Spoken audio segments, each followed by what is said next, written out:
Recording in progress. So Allie, for the people listening on the podcast, they will have heard my intro that you saw. But for the people on the video especially, can you just kind of start with your origin and, where are you from, what you were into as a kid, those kinds of things? Yeah, absolutely. So I grew up in a little area called Sugar House, and that's actually a little suburb of Salt Lake City, Utah. I had a great childhood. My best friends were my sister and my cousins, and very social, I would say. But yeah, we did everything together growing up. Things I loved as a kid, again, just hanging out. And we actually had this amusement park in Utah. It was actually in Farmington, Utah. It's called Lagoon. And I feel like that's where we spent all summers, between there and like a few water parks around the area. But I loved that. It was adventurous. It was fun. You can meet up with your friends. I also feel like my sister and I made it a point as kids to like walk to the closest Toys R Us and find the coolest toy and like Disney movies. So pretty low-key childhood, I would say.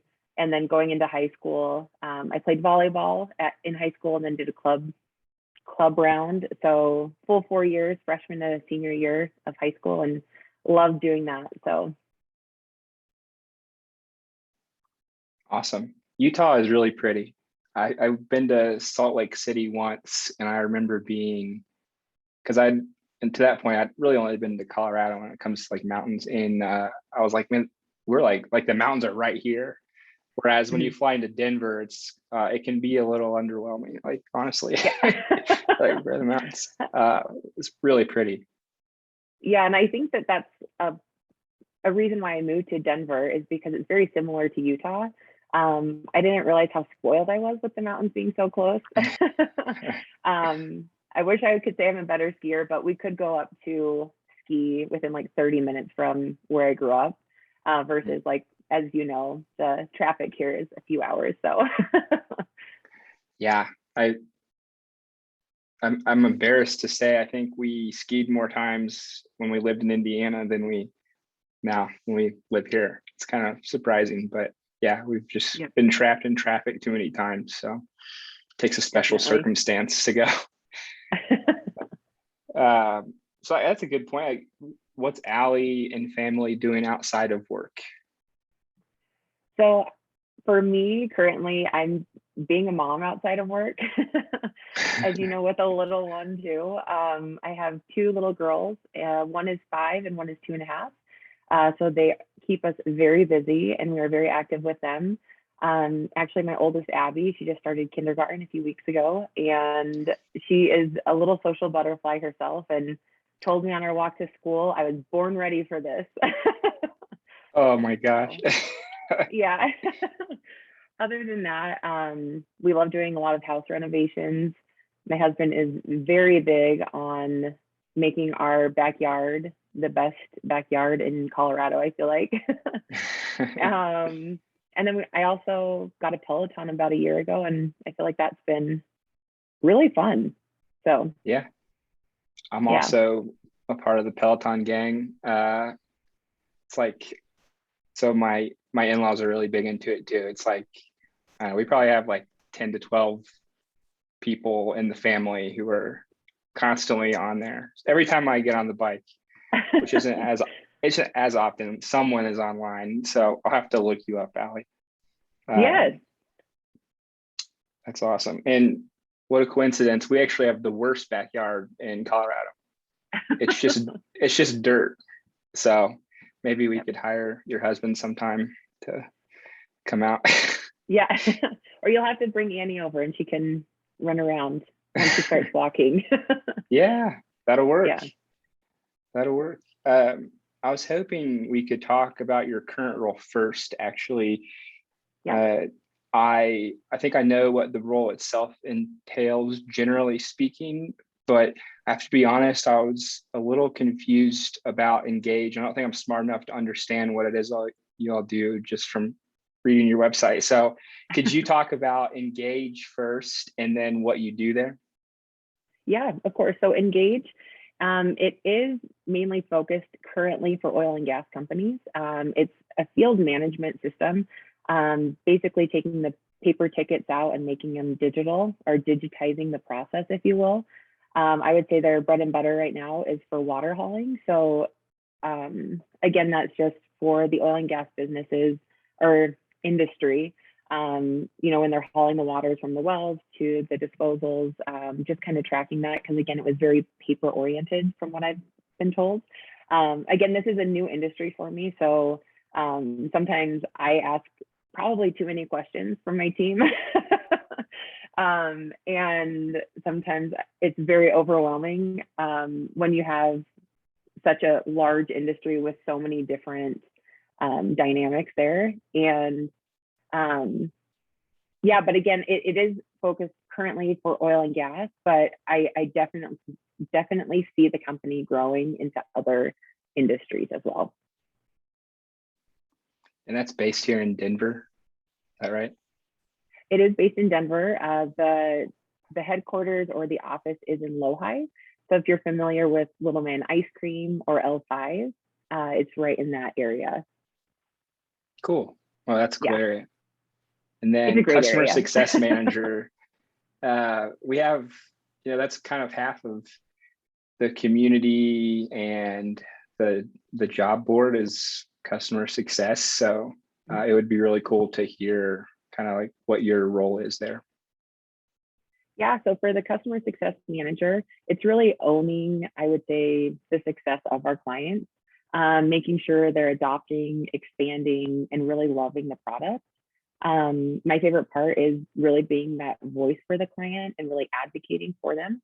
So, if the product isn't working exactly how they want it, like really listening and talking through that and understanding what it is that they would want it to do. And then, really relaying that back to our team, product, sales. Yeah. It's awesome. Love it. So now that we know where you're at currently, can you walk us through your career journey? Kind of like what brought you here? It doesn't have to be super detailed at each stop, but just kind of like what was each milestone, if you will? Yeah, of course. And I would say too, I do feel like my career journey or path has been very different, I would say, than a lot of people. But yeah, after college, I really wanted to do interior design. And two of my best friends and I, we moved out to Colorado. I was hoping for that design role here, being a bigger city, with it being kind of the housing crash or that whole thing that happened. There wasn't a lot of design opportunities for me. So kind of actually took my first job at Ruth's Chris Steakhouse just as a busser, just for some money moving here. And then met some people, went into retail. And then with retail, I kind of just moved my way up within different companies, starting off as just a sales associate and then moving up to a manager or a lead. I started with Anthropologie and then went to actually a small shoe boutique, which was very interesting and informative. Yeah. And then because I was doing shoes there, I then went to Nordstrom selling shoes. And then again, my store manager actually saw that I had a degree in or a background in design, and then actually asked me to apply to a department manager role in the at-home area, which I loved, and then got recruited by Restoration Hardware, which is kind of like a Pottery Barn, very upscale furniture, for those of you that don't know. And then from Restoration Hardware, I decided after getting married, I knew I wanted to start a family. I wasn't sure, the hours of retail, how that would look. So I thought to myself, I've always been tech savvy and I've always really been interested in it.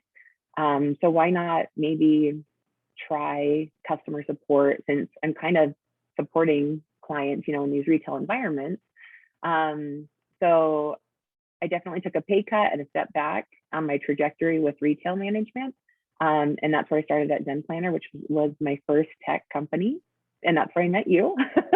Yeah. great spot. And then from there, kind of took a stab at other tech industries. Next was active oversight, being in telecom, and then currently with Engage in oil and gas. Cool. I think you could like replace retail with fitness and pretty much the same story. Right. Yeah. Which is so cool. I think that's why it's so important to have folks like you in leadership positions too, right? Because you give people a chance, and then who knows what they become within that company or elsewhere. It's pretty cool. What advice would you give people who want to change career paths like you have, and even potentially from retail to tech? Anything like brick and mortar to tech can be a little intimidating for the candidate. So kind of, like what advice would you give a person thinking about that? Yeah, it's definitely scary, especially when you've been in a role or kind of that industry for so long. Just doing that change is a little overwhelming. And then it's also, on your resume, when you are getting those interviews, it is kind of tough to be like, I have no experience in this. But I think really trying to tie in some of those connections, for me, it was, you're constantly trying to delight the customer, whether that's in retail or in tech. And you're kind of the product expert. So, for me, whether that's clothing or the furniture I was selling, you have to know what you're selling. You have to be that expert and be able to talk to those clients. As a leader or a manager, you're also dealing with a lot of upset people. So, yeah. And that's face to face too. So sometimes it's a little bit harder even, to really own the listening portion, keeping that cool, calm, collected demeanor, during those tough conversations. So. Sure. So that's kind of a good transition actually. So I suspect this is part of it, but what is the toughest part of your role, of your position, first of all? Yeah, I would say currently the toughest part would be not having the industry knowledge. Oh yeah.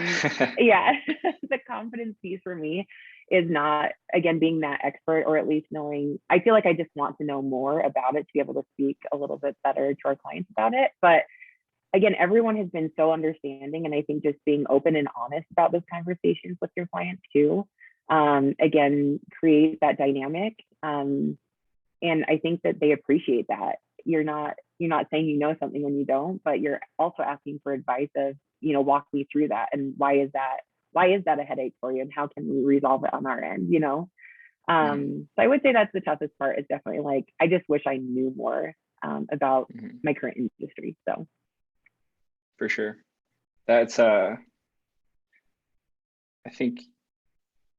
I think on the other side of that, when I worked for the 2 months I worked in customer support, at least, I was like, it was almost like a experience that almost became a burden, because I was like, I felt like I was talking to myself, and I'm not very compassionate with myself, and I'm on the phone, and I know I'm transitioning into another role, and I'm like, just like do it this way. I don't know. Like, it was really hard to have. It's almost harder to have, for me to have empathy for people who